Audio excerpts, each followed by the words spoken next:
Hello, hello, Freeform Renegades. You are tuned into the Freeform Network. Thanks for joining us for another fun episode of Freeform Radio. I am your host, Noel, with my co-host, Andy. Time-sensitive Andy back at it here. What's up, guys? And Daniel. Yes, sir. Enjoying the Christmas holidays, Festivus, or whatever else you celebrate. Enjoying my time here. Very nice. Well, I'm glad you're enjoying yourself. It's a cold day here in Chicago, but wherever you listeners are, we hope you're sitting cool and feeling good. Well, to start things off, we wanted to kind of just go over what's been going on in our day-to-day lives and what's new and exciting and everything. So, Daniel, tell me what's new with you. Not much, man. Same old, same old. Enjoying myself here.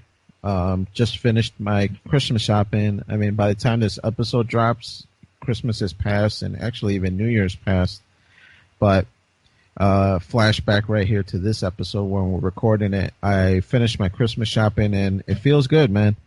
I don't know how much Christmas shopping you guys do, or how many presents and how soon do you finish, or are you a last-minute shopper? But it feels good to finish, kick back, relax, and not have to worry about buying or wrapping or doing anything like that.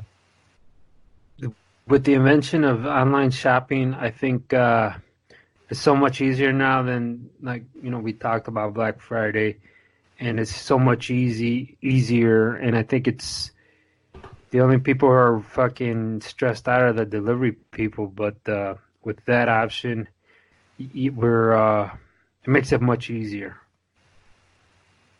Yeah, I think so too. With the online shopping, I think it's something that it just makes everything so much easier. It makes it where you can purchase your thing, find great ideas, and it just makes everything a whole lot easier. I mean, just like we mentioned about our Black Friday shopping an episode or so ago, it just makes everything so much easier, man. You're able to get everything, and it just reduces that stress. But yeah, I was able to finish the Christmas shopping for all the kids. Did some of it on Black Friday and then wrapped up some of that afterwards. Got some stocking stuffers and stuff like that. But yeah, man, it feels good. How about you, Andy? You get a chance to finish your shopping yet? Hold on, man. Hold on. Whoa, did you buy something for me and Noel? No, man. I'm just I'm sending my love through Skype, and you'll be receiving my present digitally. What about our hundreds and maybe thousands of listeners? They hear my voice every day, man. Gift. Tis a gift to the fans. It's a gift that keeps on giving. Nah, man, I'm just like you. When I came home from work today, I ordered something for my wife, and I'm like, sweet, I got a notification that it shipped. It arrived today. The original date was going to be Monday, a couple days before Christmas, but one arrived today, so I opened it up. I'm like, I ordered two things. Like, where the fuck's the other thing? And then as soon as I said that, I got another notification from the same company. They shipped the second piece today, and that's supposed to come Monday. And now I'm kind of nervous because there's a lot of volume. So hopefully nothing happens. Yeah, it's always tricky around this time of year.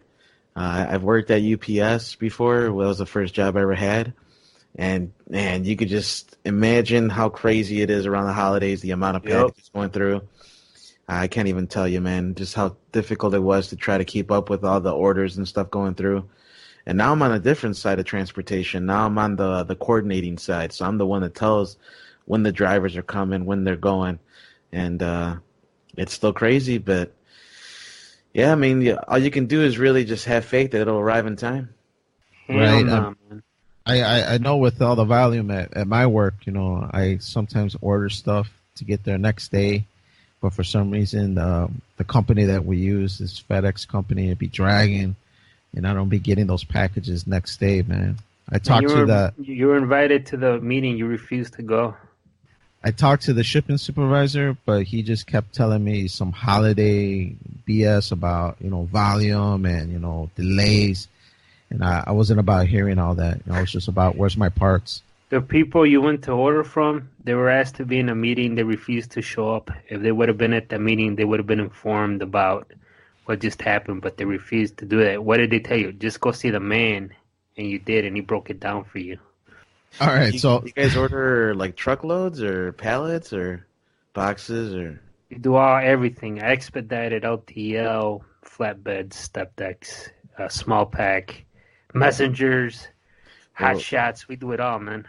We're gonna have to talk after this podcast. Maybe I get like some business lunch, going. man. I like lunch. You like lunch? Too. I could bring them along too, man. Just to listen to what you sound like. Yeah, I was trying to get some hardware in, like next day delivery, and typically our hardware company takes a few days to bring stuff over. So I paid a premium and got it from McMaster, but the shit didn't come in the next day, and I was just like, what the hell's going on? So it actually got delayed 2 days.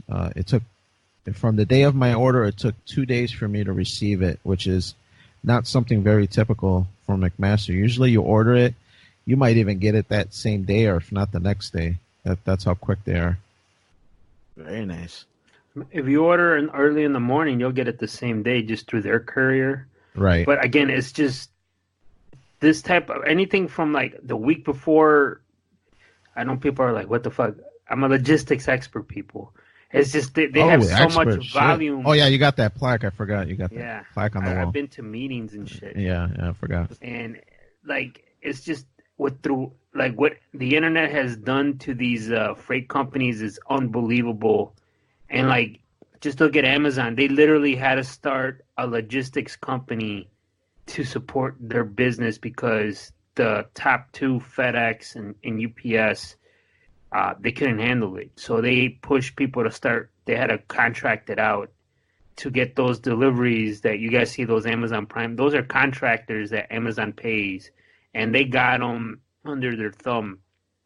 This is their busy season, and they're just like, they're literally pissing in fucking, plastic bottles to make those Christmas deliveries happen. Right. No, yeah, I guess it's understandable. I'll have to lighten my iron grip that I hold on my shipping supervisor and tell him it's cool, man. I understand. Knowledge is power, Danny. Right. But jumping onto the next thing I was up to, I watched the movie yesterday. I'm not sure if you guys have even heard of this or even seen it or anything like that. No, I thought you meant you watched the movie yesterday. I was waiting for the name of the title. That's the name, Yesterday? Yes. That's the Beatles one, I right? thought the same exact thing. I'm like waiting. I'm like, oh, when are you going to tell us the movie? Oh, pause there. I'm like, was that like poor grammar, or how should I introduce that? Oh, man. All you people correct Danny, send us at ffnquestions@gmail.com. The name of the movie is Yesterday, Danny. Right. Is that the Beatles one? Yeah, that's the Beatles movie. Okay. I actually do want to see that. I actually saw it. Yeah, that was... You saw it too? Yeah, I saw it probably a month and a half or 2 months ago. All right, cool. No, I was like a casual Beatles fan. I understand that they have a good to great catalog of music. So I, was a casual fan. So I was interested in seeing it, but I didn't really like jump on it, go see it at the theaters. I just casually saw it here at the house with my wife. And I gotta say, man, it like sparked like a Beatles thing inside of me, man. In the movie, at least, it felt like they had like hundreds and thousands of great jams. And they do have a lot of good music. They have some decent albums. I mean, I'm not crazy about the Beatles. I like some of their songs. I know some people like swear by their albums, but I don't know. Yeah. They have some obscure stuff, but I tend to like a majority of what they got. Right. And after watching the movie, I was just like, wow, they got a lot of great music. And so I started listening to a lot of it's on Amazon Prime Music. So I started listening to it, and I just started playing albums from start to finish, and I put it on in the background while doing, housework stuff or whatever I'm doing. And my wife is like, what are you listening to? And I'm like, this is the Beatles. And I looked at the album, and I'm like, oh, this is the one where they were on LSD and tripping out. And I like, so some of their music kind of goes out there. And, it made me feel like, damn, they got some good hits and some great hits. But, damn, they got a lot of shitty hits, too, where it's just like shit that doesn't make sense. I'm like, I don't know, man. This ain't no Elvis, man. I'm like, I don't know what the hell's going on here. Yeah, I mean, I wanted to see. I mean, don't spoil it too much, but I know. I mean, watching the trailers, it seemed very interesting, and I know it wasn't that big of a box office draw. It was definitely the trailer got me intrigued, so I gotta definitely check it out. But do you recommend it, or is it just for the music alone? It's like when I watched the Four Seasons movie, Jersey Boys, like. That was fucking good. And then you listen to all the songs they're singing. Like, you grew up listening to it, but you really didn't know who they were. But the movie puts it in focus. But I think Yesterday might be a little bit different. Right. I don't know what your feelings were, Noel, but I enjoyed the movie. I thought the ending was kind of hokey a little bit. But other than that, it had a lot of great music. Really brought to light some of the funniness of trying to remember lyrics in certain songs that you enjoy and that you hear all the time. But when you're pushed to actually write, what the lyrics are, it takes, some very good skill to kind of get that lyrics to come out correctly. But it was a good movie. I liked it. The Beatles are mentioned throughout the movie, and then it's got a nice little love story through line throughout the movie as well. So it was pretty good. I didn't gauge my wife if she felt it too well or felt like it was a good movie, but I enjoyed it. What about you, Noel? It was a decent movie. Definitely worth a watch.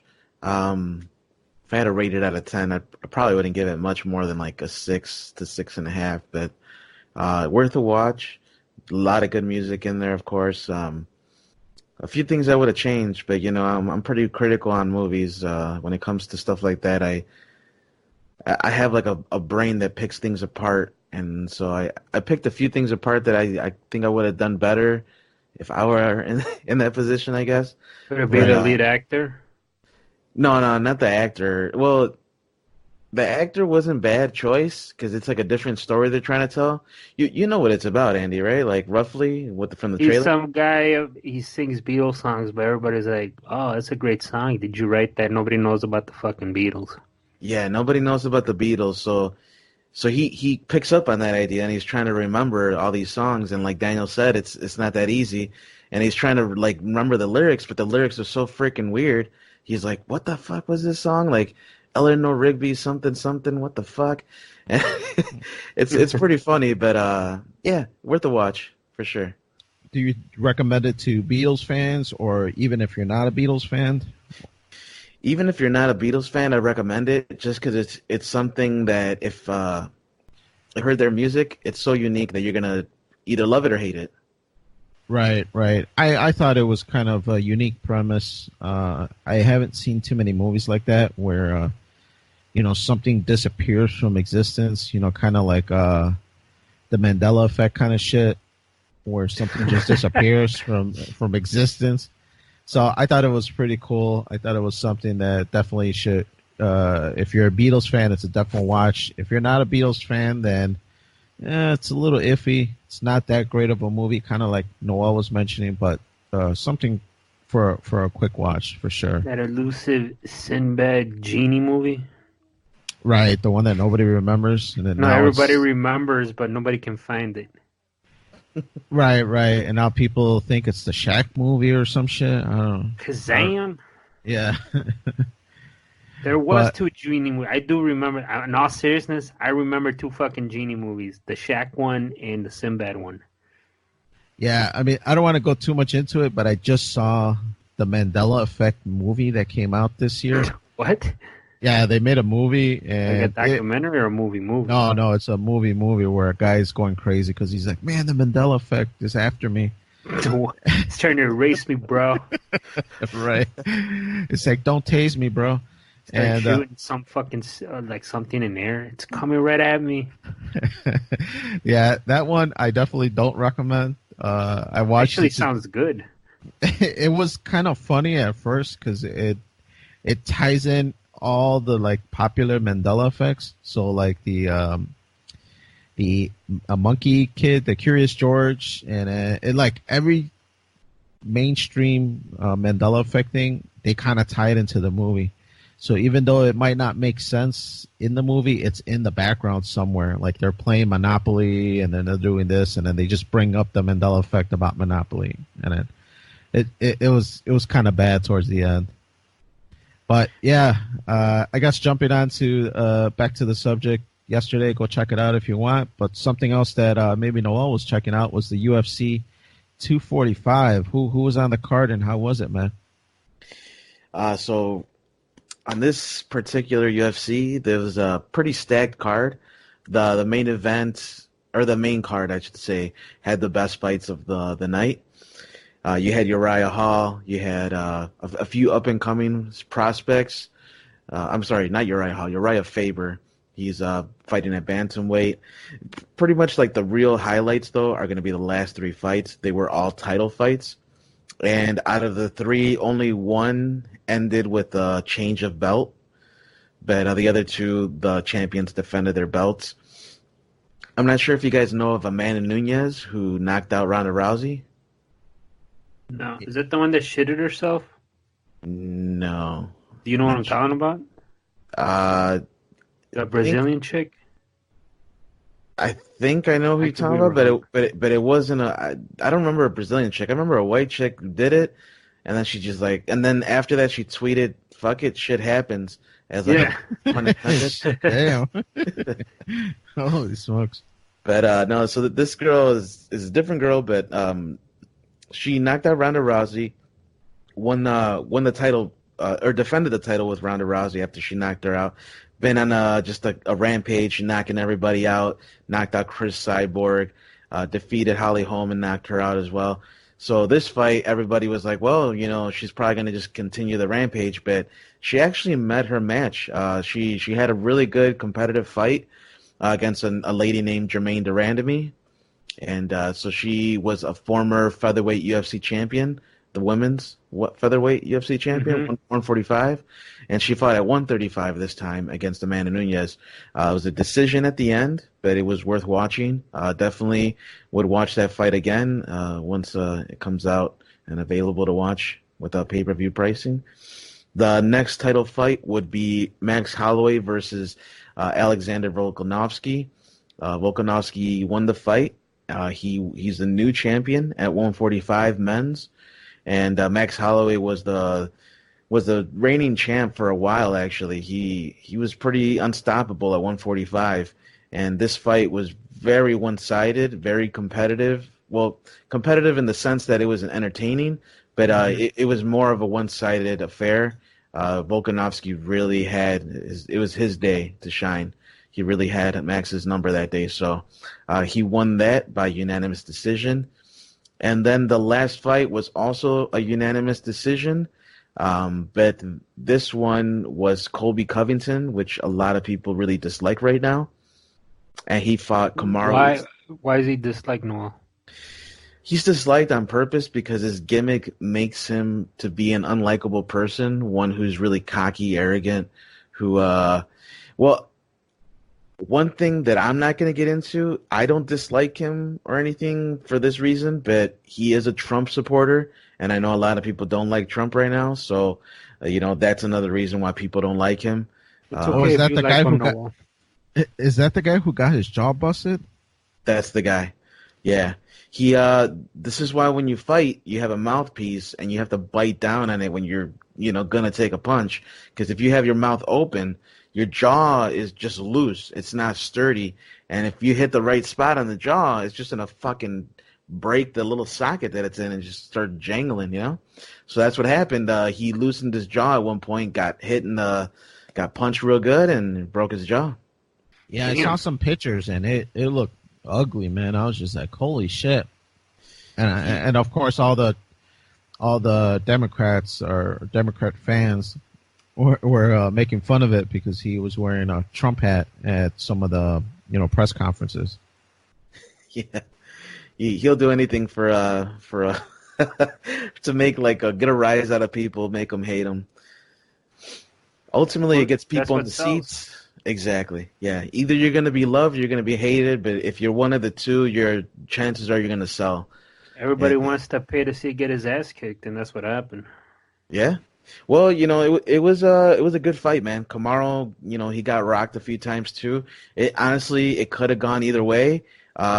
If Colby kept his composure in the last round, it very well could have been Colby's win.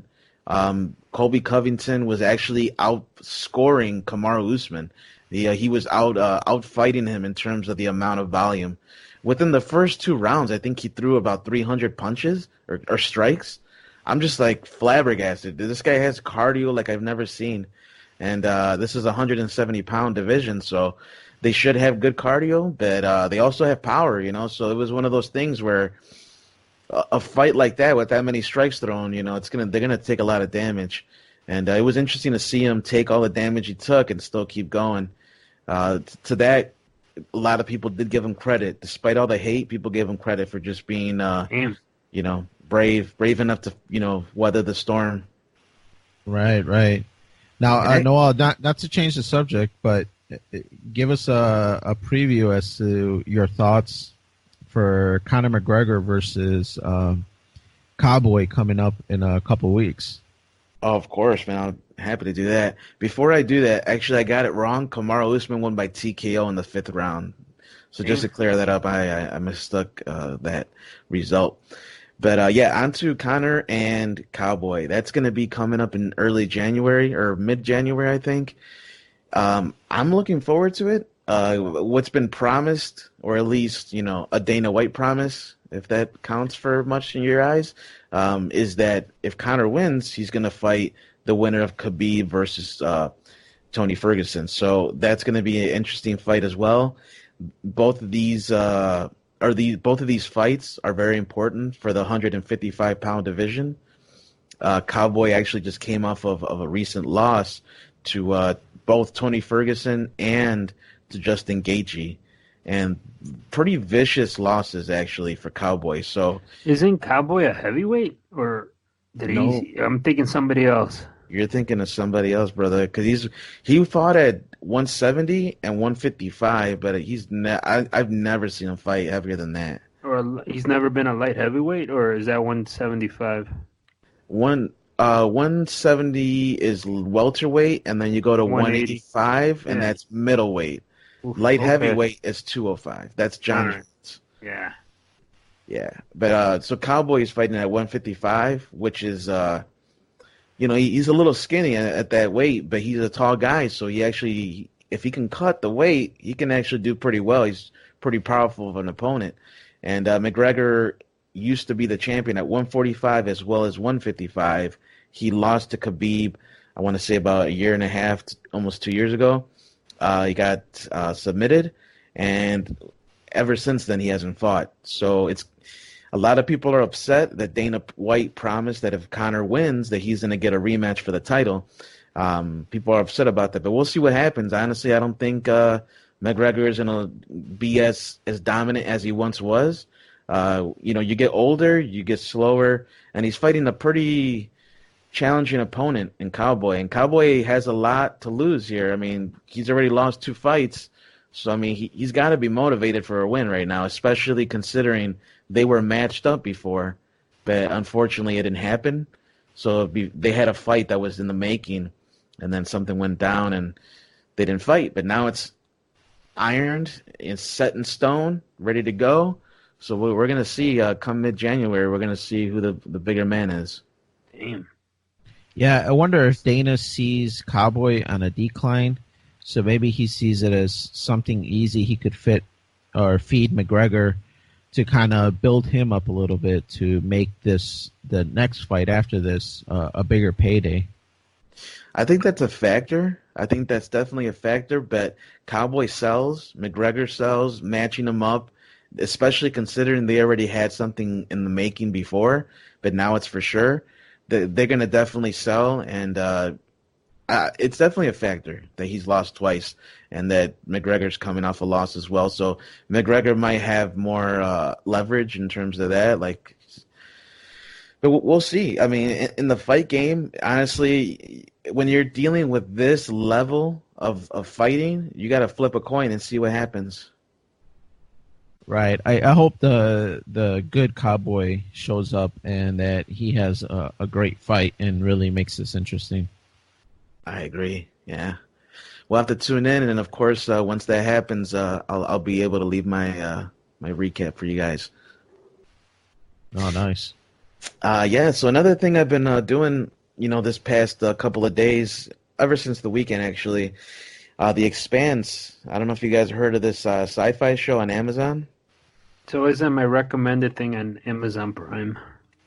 Yeah, me too. It's always on my recommended, and I'm actually very, very interested in starting to watch it, but I just never have pressed that play button on it. But I'm very interested in seeing it, so hopefully this doesn't go too much into spoilers. But tell us, man, is it good?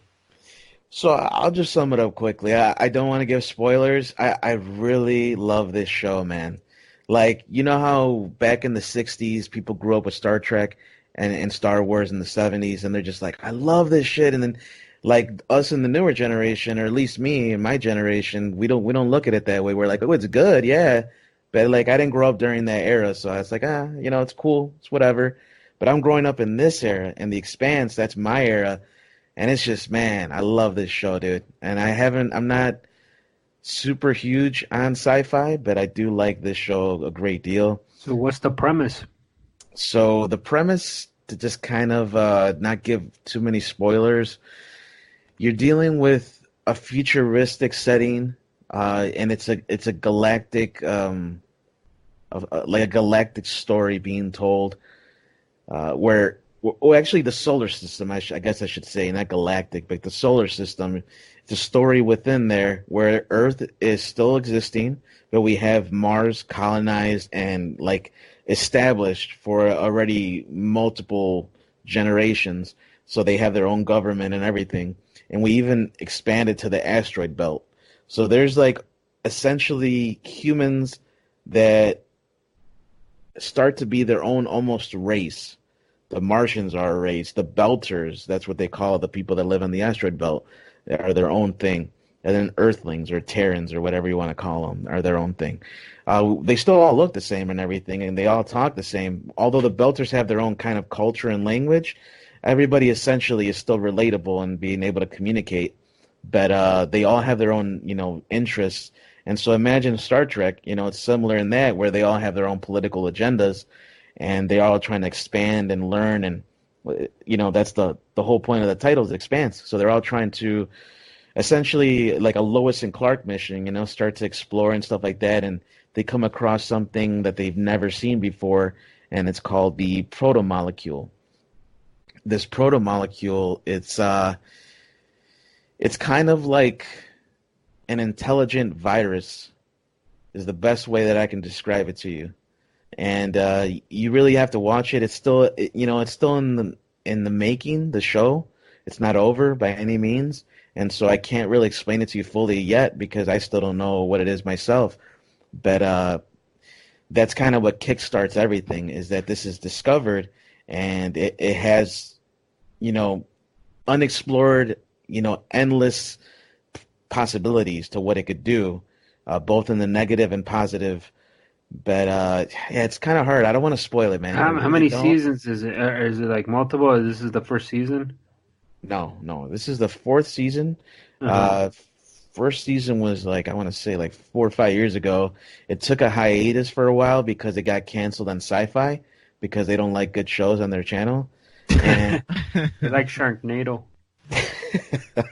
It's the honest truth, man. Sci-Fi's had some great shows, and then they cancel them, and they keep. Yeah, they had Sliders, man. They had Sliders started on Fox, and then it went to Sci-Fi. Right. And they had like, C-Nation. Why did we pick this up? We canceled this. Yeah, there's been a good number of shows, man. Is Z-Nation done? Yeah, that finished, I want to say last year. I enjoyed that show too, man. They also had Warehouse 13. Yes, I seen that for a little. I haven't seen the whole season. I think it only lasted one season. I watched a couple episodes. It was pretty good. No, it's multiple seasons, man. If you only saw first season, you got more to see. Yeah, Like the, like I said, I only saw. I thought it only lasted one season because I saw a couple episodes. I don't know. I don't. How many seasons did it go? I couldn't tell you off the top of my head, but definitely more than three, I think. So it's worth checking out. It has like a story that concludes, so it's not like they just stopped it in midway and it's just like fuck, it was good. It ended well, I was able to close the book on that and be satisfied. Expanse, I was really upset with Sci-Fi though because they canceled it at a really like pivotal moment, and I was like, come on, dude, like the greatest show you've ever fucking had on your channel, you're gonna cancel this? And then of course, Whoa, man, my they had good Stargate on there, man. my good buddy Jeff Bezos, he came into the rescue and he saved it with Amazon Prime. So now it's on there, and I of course am on Amazon. That's my stuff. It's my jam. I got that Prime going every year, and so I got it as part of the package, and I've been watching it. I wanted to binge it over the weekend, but unfortunately, it didn't work out that way. So I'm watching an episode here and there, and so far I'm on episode 7 out of 10, and it's man, right now It got you. I guess your hook's in you. oh yeah, especially it's so fresh. So like I'm amped right now. But yeah, Andy, you've been on Amazon Prime too, you said, right? Yeah, I've been on Amazon Prime too. I mean, there's a lot of shows that are on there. I mean, classics, and I've been watching a lot of them. But one of them I'm trying to finish is, and I've talked about it on other podcasts. Search it up. Is Unsolved Mysteries, man. There's 12 seasons, and all 12 seasons are on Amazon. And I finally made it over to past. I'm in season 7, so I'm like halfway through the fucking series. And like this is old school, like early 90s. It ain't like no 10, 12 episodes. These are like 22, 24 episode deep seasons, hour long. Sometimes there's an episode dropped in there that's 2 hours long. So I made it to season 7, and this is where as a kid, I started fading out a little because the first early, like season 1 through 6 is like shit that I remember. And then I'm like on the 5th episode of season 7, and this is where I'm like, okay, so right away season 7 started. They changed the intro, they kind of changed the music, and they're trying to make it look like more like professional, like a news magazine. They're introducing like on-field reporters. Robert Stack is just like doing different intros, and he keeps saying like, "We're gonna see you next week." And before that, he never said that. So I think they're trying to make an effort to be more this season. Like we gotta be serious, and they deal with more. I mean, they're still dealing with the usual topics like paranormal, lost people, lost love, but they're focusing more on like real like unsolved crimes and shit like that. And Yeah, cold cases and stuff. yeah, like cold cases. And one of the things I like about it that it's so old, they give you an update after they do their little cutscene, and sometimes they don't. I'm like, damn, this shit's still unsolved. Like it's crazy, you know. Especially because they give you a lot of backstory, so you almost relate to the people that suffered, and you're just like, damn, like you really feel for them. You get sympathetic for these people. So, I mean, that's what I'm saying. Like, there was one that got me really hooked, and they thought this one guy, he was like he used to be in a heavy metal band. He got out, and then he started like some type of software business. Like this is like, man, like 93, 92. And he started, they thought he was like gonna kill himself. And then this is like when he had a car phone, he called and like left a message like, I am going to commit suicide. And then like his family couldn't find him. And then they have an update like, oh, 5 years later, some jogger in some forest in like park forest just like, oh, you just. He's like, they say he found a car and clothing that matched the description. This is like 5 years after the episode aired, and they fucking found the car, and it was his body. But they found his body in the car, yet they don't know if he committed suicide or not. It was like over the edge of like some off-road mountain thing. It was like fucking weird, and like that one like stuck to my head. Like, so, like, did this fucking guy kill himself or not, man? Like, I need to know. Because it's like, why would he go out into the middle of nowhere to do it? To me, that means he's committing suicide. But yet they found him in the car and everything. So, like, did he accidentally fall over? Or he's like, I'm going to fucking put pedal to the metal and just fucking fly off this cliff here? Like, it never really explains. They just found his body. Yeah, then, definitely some dude, there was one, like, this girl, this woman in Atlanta,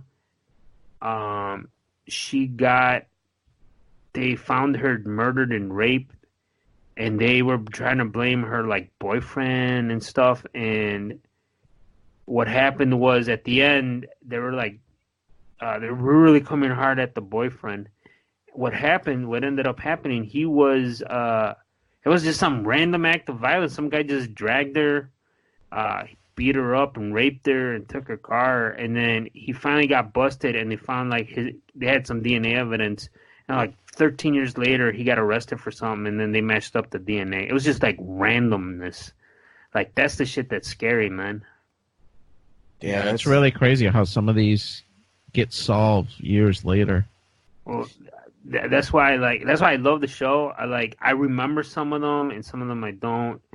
But, like, this season, especially season 7, it's just like they're trying to be all professional, and they're focusing a lot on like unsolved, like, cold cases. And like back in the day, man, I don't know if it's, I don't want to say common, but like they have a lot of shit about how people who were poor, and then they're like, oh, they're poor, the kids are starving, and they would just like snatch kids away. The state would just come and take your kids away, and like these big, like, families of 5 would get split up and shit, and then they find themselves later. Like, there's a lot of episodes throughout the whole period of the show where they come in, they're like, oh yeah, man, you're not taking care of your kid right, and they just come and the state takes it away, and they like give your kid up for adoption. And a lot of those shows, they're trying to reunite with other family members and shit like that. And it's like, that was kind of like, man, I wonder if you don't read about that stuff now, so I don't know if they do that or it's just they do it differently. But like back in the day, that was like a big deal in a lot of these states. Yeah, to me, I've always had a soft spot for unsolved mysteries, you know, CSI files and FBI files and all them kind of shows. I like watching stuff like that. It gets on my wife's nerves sometimes that I watch so many, and I do have to take a break because sometimes they're so addicting. You can watch, like, 4 or 5 in a row, and it gets a little much. Well, yeah, that's why I usually binge watch them, like, on a weekend morning. Like, I might watch like 2 episodes because, like I said earlier, man, the first season I kind of remember a lot of it. Later in the seasons when I kind of stopped watching regularly, like, I remember the last season, like, they brought in a co-host for Robert Stack, and I'm like, man, this is weird. And then that's when I kind of found out he was sick, and I think he had cancer, so they brought in someone to help him.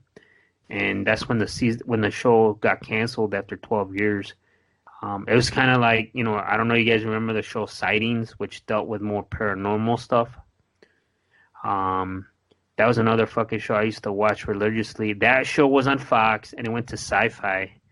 And I'll never forget, I was watching that show with my sister on a Friday night, and they said that like in the year 2000, the Earth was going to tilt on its axis, and we were all going to fucking die. Jesus. And my sister started crying and shit, like, what? The world's going to tilt? Are we going to die? And I'm like, I don't know, maybe. And I had to call my mom to console my sister because she was freaking out. Hilda. Yeah, man, that's how it's like, it's fucking creepy. But, I mean, I love all those shows. I bought a Sightings bootleg DVD. I got like 3 sets of it, of like, each set has like 4 discs. And I just pop them in, and every once in a while I start watching them just to see well, this didn't happen. This didn't happen. Like, oh yeah, I remember this, and I just fall down that YouTube rabbit hole, researching all this shit, because I was like, what did happen with this guy, or did his predictions, or like, just to see what the fuck happened, because I get bored like that sometimes. It's something that, like, I get what your sister was kind of getting scared, because sometimes you'd see some freaky stuff, and as a kid you don't really understand a lot of it, and it does kind of freak you out, especially some of the where they kind of hint to something malicious happening. It does get kind of intimidating. I grew up on that shit, like the 90s, Too Hot for TV, like the Alien interview tapes, the Too Hot for TV cops, Jerry Springer, like I forgot what kind of TV they called it, but I lived for that shit, like the sightings, anything paranormal, any cryptozoology, like with Bigfoot. I fucking love that shit, man, and I have a hard drive full of shit that I downloaded back when torrenting was big, just looking for this stuff. Or like, the moon landing was a hoax. I even have one, I don't know if you ever remember, there was one where they did a TV special on Fox where they wanted to discredit psychics. And this thing like blew my mind, how they were exposing psychics. I don't know, do you recall anything like that, Danny or Noel? Maybe Noel was a little bit too young. This had to be like in the mid 90s or a little bit after high school. Were they trying to discredit Chloe? Like you remember Chloe, the psychic, Andy? The Miss Cleo? Oh, Cleo, that's what I was thinking about. The Jamaican lady, yes, right. Yes. I'm sorry. I thought you were talking about like Superman or some shit. No, I was trying to say a joke about the Jamaican lady. That 900 number? Nah, man, she was for real. No, I don't remember that show. I remember they had a lot of like documentary stuff on Fox, by like Mitch Pileggi or... that was... I even know who the production company was at. It was Nash Productions. They were owned by Fox, and they made a lot of those. They were the first ones, The Magician's Code, Exposed or whatever, Breaking the Magician's Code. Right. But they did one for the psychics. They did one for wrestling. But the psychic one really intrigued me because I was just like, I couldn't figure out, and they broke it down, like how they broke glass, how they did like bending forks, and like how they read minds, with numbers and all this shit. They exposed a lot of that shit, man. And I was like, God damn. I remember the magician one because the guy had a mask, like a really creepy mask. Yeah, that was real cool. I remember that. No, yeah, there's one before that with the psychics one, and to this day I'm shocked it's nowhere on YouTube. I searched for that thing. I got it buried on a hard drive because that thing was like, the wrestling one I kind of knew about, but the magician ones was pretty cool. But this one, like, because man, I'm thinking psychics I think they were real, and then like, man, this shit just like, fuck, man, it's all bullshit. Yeah, I remember watching the magician one too. It was on Amazon Prime, actually. I think it was. They made a whole television series about that. Right. I know Junior got hooked for a while. Yeah, I mean, like, how many times can you saw that lady in half different ways and with the rings? And I wonder if psychics really are real. I think they are. Because you know why, Noel? Because it's the devil's help, man. The devil helps them out, bro. Now you're getting crazy with the whole religion stuff. Whoa, man. You dad, you gonna stay quiet, man? What's going on here, man? I'm back, man. He already knows, man. We discussed to each their own, man, I guess. Speaking of religious stuff, I mean, I was asked to be a godparent, a godfather, me and my wife, for my brother-in-law's daughter, and it was last weekend. And let me tell you, it was an honor to be selected. It's the second time I've been asked in my life to be a godfather, and let's just say I'm glad it's over with, because it was an exciting journey and a frustrating journey to get to that baptism. Man, why didn't you tell me, man? Because aren't you supposed to honor people's request on the day you become a godfather?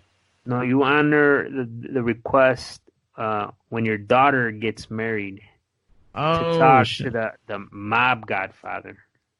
I thought it was when you Padrino. become a godfather, you gotta pinche answer everybody's request. Nah, man, I didn't tell me that at the class. So yeah, I mean, it was fun. It was a nice journey. Family makes it very interesting, but I was glad I was asked, and I couldn't. I'm proud to be asked, and the baby girl Emily, she's beautiful, and we had a really great time, and then we had a better time eating stuff in our faces afterward. So let's say this kid gets a little older and starts acting like Noel and not believing in Jesus Christ, our Lord and Savior. Are you gonna help this? Are you gonna help this kid, man? I'm gonna have to go old school and just be like, "Come over here," and hit him with the Bible over the head. Jesus, damn. Well, of course, that's the only way you'll believe in Jesus, with brain Oh damage. man, Oh, gee, man, that was a good one. man. I'm gonna pray for your soul, Noel. My soul's just fine, man. Jesus didn't exist for thousands of years, and all those people, I bet, were just fine. That's why we buying Black Friday and Christmas shopping because of JC, man. Dude, all that's a marketing gimmick, man. I didn't even want to get into it when you guys were talking about the shopping, but I'm like, who really believes? Like, all right, first of all, Santa Claus just makes this whole thing null and void, because who the hell is Santa Claus and what's he doing in Christmas? But people love him. So it's like, all right, so then it's not really about it's not really about JC then, you know? And most of the people, to be honest with you, man, they don't have that Christmas spirit anymore. I see everybody's so materialistic, dude. And I get it, though, because I was the same way. When I was a kid, I was just worried about the gifts. I only went to church because my parents made me. But now that I'm older and I see it, I'm like, yeah, well, I mean, it makes sense. That's the way you would be, is greedy and materialistic. But that's how it is. It's not really... Not many people really embody the true religious aspect of what Christmas is about. Yeah, I kind of agree, but it just sounds like Noel didn't get his train when he was a little kid as a present. The Batman cave, dude. The Batman cave? Dude, I still have that on video. I was like, oh, is this the Bat cave? And it wasn't. And I was like, wait, what? What's this Bat cave shit? But hey, what can you do, man? You just enjoy what you have, you know? Right. Like Danny says, to each his own. I don't press, but if you, for me, going back to the baptism, I was glad to ask. I do feel, I mean, you know how our fans know what me and Danny feel, and we know that's why we like having Noel, and we need him on the show because he brings that different thought perspective. It doesn't make him bad or anything. We all know that he believes in what he believes. It's cool, man. You know, and sometimes we do need to hear everybody's thoughts on whatever. The more the merrier. But sometimes, you know, as long as it doesn't get personal, we're good. No, of course not. I respect. And, you know how it is. Yeah, I know there's people out there like you know. I've had conversations like when you talk about JC and they're like, oh, you're dumb. Like, why you believe in that shit? And like, well, what the fuck's wrong with you? And like, you're lucky I'm a Christian here, man. Otherwise, I'm gonna have to whip that ass. Yep. No, I hear you at that, man. It works both ways. People, when they try to pressure me into doing religious things that I don't practice anymore and try to guilt me into it, I can get pretty defensive. And you don't become ecosexual and try to marry a tree, then I'm gonna have to say my piece. But at least I said it, man. Well, you don't have to worry about that, man. I ain't gonna be doing anything weird like that. I think, just keep myself grounded, you know, not. As long as you're good, what else can we ask for, right? Yeah, just gotta be, you know, peaceful people. Doesn't matter what you believe in, as long as you're peaceful. Speaking of peaceful people, man, we're gonna talk a little Willie Nelson here. A great article of with the law coming to Illinois. By the time this episode drops, we are gonna allow to have recreational marijuana. We're gonna be allowed to smoke it here in Illinois. Gets decriminalized, and that's gonna lead us into our article of the week. Everybody's gonna be giggly. So, the last episode we talk about, you know, LSD can make you smarter, happier, and healthier.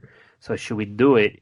So, I mean, we all know how I didn't inhale in the last episode. Yeah, Bill Clinton over here.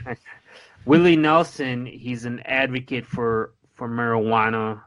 He quit smoking marijuana, so everybody's like, what the hell is going on here? Because this guy was a big advocate. When the initial news broke, I was like, damn. And he initially said it was for health reasons, because he apparently has a lot of respiratory issues. And we all seen him in movies, him smoking and all this other shit. But I know you guys read the article. He didn't. It's kind of misleading. It says he quit smoking marijuana, and it tells you why he quit. It's for health reasons. He has respiratory issues, but he's still, later his publicist or his spokesman says, no, he didn't quit it. He's just not smoking it. He's still doing the drops, the oils, and fucking gummy bears and all that other shit. So they kind of came back and said something else, because the big thing was that he quit marijuana, but he didn't. He just quit smoking it, but he's still a big advocate. He has a weed company that sells gummy bear weed and all this other shit.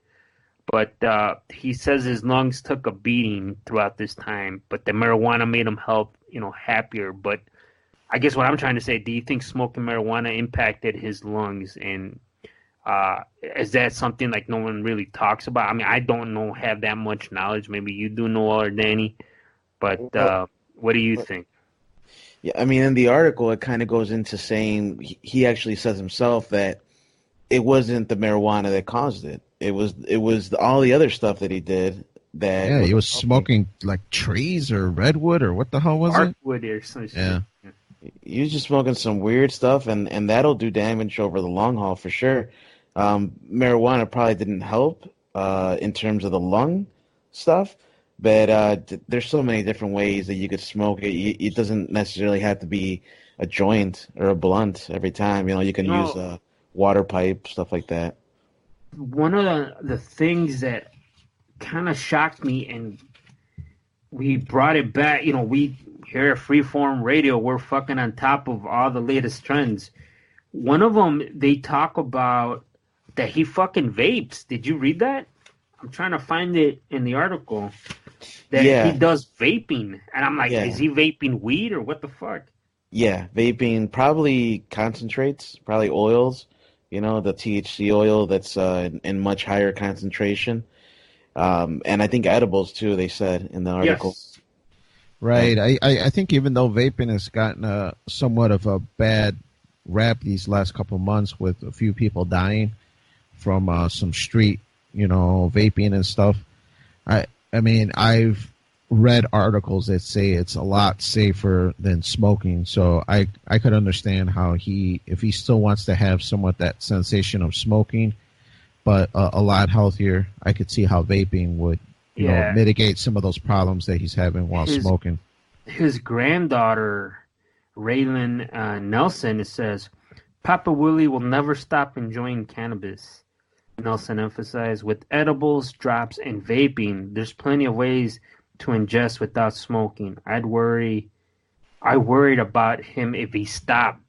So, like, the vaping really caught me off guard with him having respiratory issues. Like, I'm like, because, what we talked about a couple episodes ago, because, we've heard all this stuff, popcorn lung and all this other crap. But I guess, I don't know, what mentioned that if you have high quality, whatever he's smoking, if he's making it on his own, I mean, there's less risk of doing any damage. Right. It's all a matter of what's in the cartridge that you're vaping. And if there's no, fillers, there's no garbage in there, then it's going to be completely healthy, or I shouldn't say healthy, but completely safe to use, where you're not going to be doing damage to yourself. And a lot of people, including myself, have tried, vape, and it actually gets you to feel more euphoric quicker. So it's a nice change of pace if you're used to consuming it by combustion, burning it with smoke and all that, do you? But the vaping is a new trend, and I think it's going to be here to stay. It's definitely more cost effective. It lasts, long. There's no contamination or any moldiness or anything you have to worry about in terms of the effects. It's going to last. So, I mean, Yeah, go ahead, Danny. I was just gonna say I was kind of surprised to see that he's 85 years old, and that Yeah. he's been smoking for like 65 of that. So Yeah. he's been smoking for a long ass time. That's what I'm saying. I was going to read the chunk of the paragraph that says, before turning to weed around 65 years ago, Nelson was a big drinker and smoker, and not exactly the loving hippie that you see him today. He was in bad shape. After turning to marijuana as his vice, the plant saved his life. I wouldn't be alive. It saved my life, really. I wouldn't have lived 85 years if I kept drinking and smoking like when I was 30 or 40 years old. I think the weed kept me from wanting to kill people, and probably kept a lot of people from wanting to kill me too, out of their drunk running around. So think about that. He's been smoking for like 60 marijuana. I mean, that has to take some impact on your lungs, right? Well, I'll tell you this. Throughout my college years, I did smoke a lot, and I didn't have all the fancy stuff that's out now. So I was just smoking, joints and stuff like that, and maybe a bong here or there.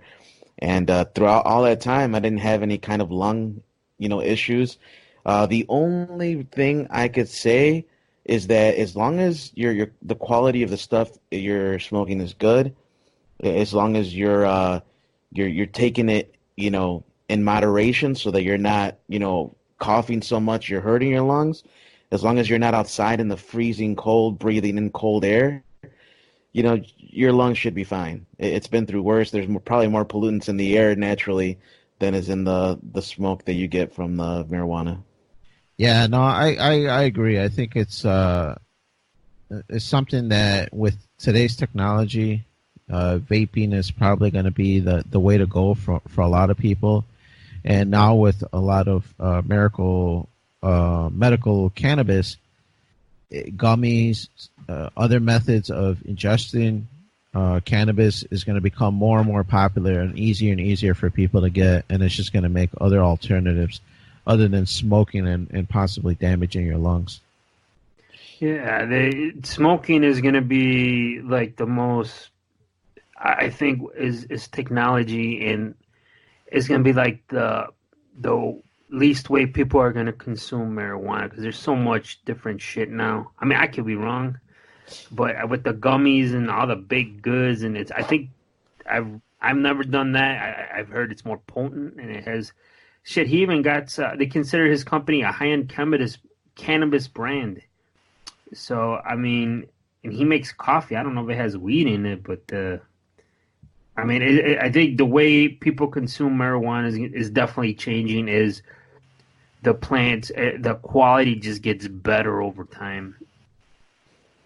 It'll be interesting next year, dude. Or I should say, by the time this launches, this episode, we're all going to be able to consume it. And yeah, it'll be, to me, the biggest change is going to be when you are allowed to do it in public, like a bar or something. Like, let's say we go to a club or a bar or restaurant, and instead of ordering, a gin and tonic or whatever you're going to do, a beer or whatever, you just order a joint, and just have a little joint.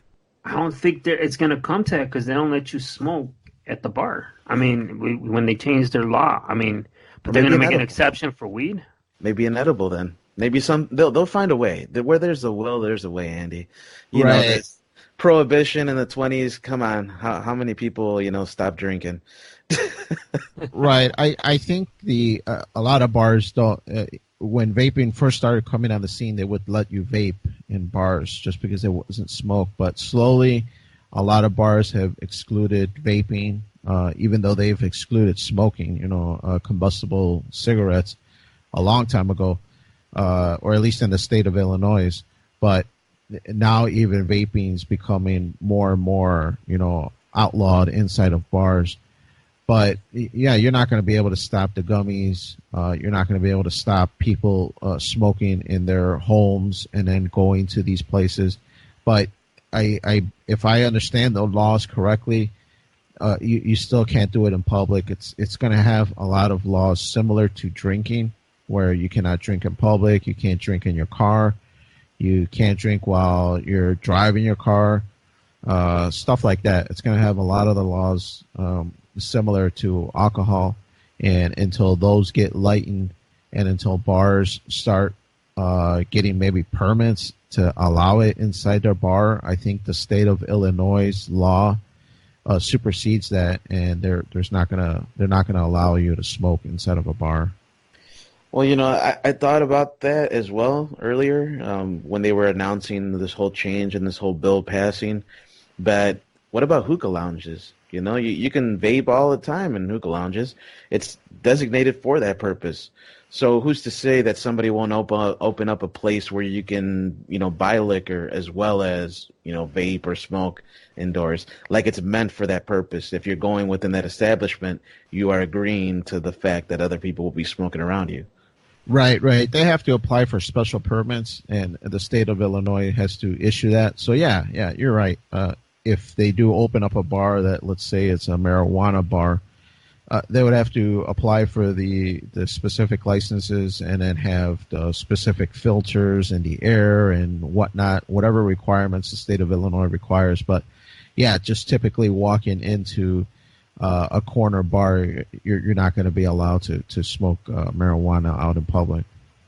Yeah, no, and they might lose a lot of business. You never know. That's what I'm interested in seeing, dude. Just the impact that's going to have, because if you go to a bar nowadays that allows smoking, and there are a few that do that, though those are the places that people are going to be going to when they want to smoke some weed instead of, you know, getting drunk over the weekend or whatever. And so they're going to be able to sell their weed inside that establishment, and you're going to pay a tax on it, and the company is going to make a lot of money. So I think once people start seeing the amount of money and the revenue that's going to come in from the legalization of marijuana, you're going to see a lot of changes, man. A lot of changes. Yeah, I'm wondering if the state of Illinois is going to change their smoking laws, because I was a smoker when they started the non-smoking in Illinois, or at least in Cook County. I believe it's all of Illinois, but I know for sure it's in Cook County. And when I was smoking at the time, cigarettes, certain bars, they still had it where you can smoke. So those were the bars that I would frequent, you know, or I would go to more than the bars that had said, all right, guys, no more smoking in this bar. So it did deter me from going to places like that. So it's going to be curious to see if the smokers of marijuana and regular cigarettes and whatnot are going to start pushing for the government to allow Illinois to become a smoking state again. I think it's not going to change. Illinois is very slow when it comes to that shit, but it's going to be interesting to see with the legalization of, we have casinos now, the marijuana, and they're going to have let you have sports books, which you can gamble like in professional sports. Because we have a large deficit in our budget. I know I don't want to end it like this, but it's going to be interesting to see what they're going to allow to get more revenue out of people, because that's all that's left is the sin tax, as we call it, the cigarettes, the booze, the gambling, the drugs. After that, man, you never know the way it's coming. Man, seriously, the way it's going, you don't know. Is the state so desperate for? I should say they're not desperate. They take in a lot of money, but they have a spending problem, and at this point, I think everything's on the table to tax, and because we already have high property taxes, we have high sales tax, we have a high gas tax. Food's expensive here. Illinois is a very expensive state. When you travel to other states and you see they pay less taxes, they have more services, you're like, what the fuck am I doing here? And then in January is like the worst month here because it's fucking dark and gray and it's super cold.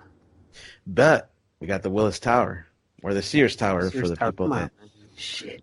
It actually just got voted one of the top 3 in the U.S. places to visit.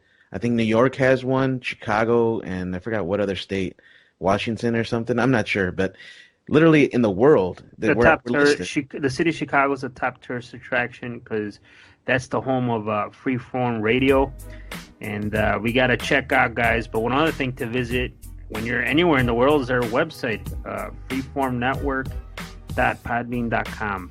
We want to thank y'all guys for listening. Follow us at Facebook and Twitter on the Freeform Network. The website I just gave you, hit us up, man. It's fucking the #1 website somewhere in the dark web, or what's after the dark web, I don't know. But send questions and suggestions to ffnquestions@gmail.com. And check the website out. We have Stitcher, iTunes, YouTube, Podbean, Apple. We're on the Google, Spotify. I'm here listening to iHeart Radio. It says it's the #1 place for apps. We're on there, right, Danny? iHeart Radio. All right, so we're on there. Make us #2 on there, because that's where we like to be. And check us out, guys. Give us the reviews, like. And Freeform Radio, we have Danny here. Yes, sir. Happy birthday, Jesus.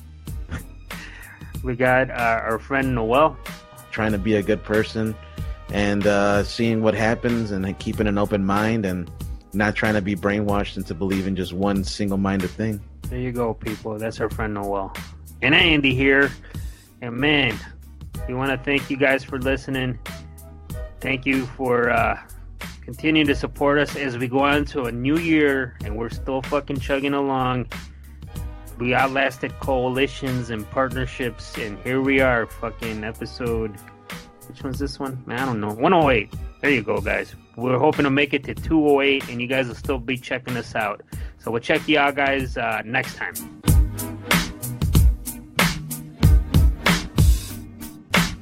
That was cool, Dad.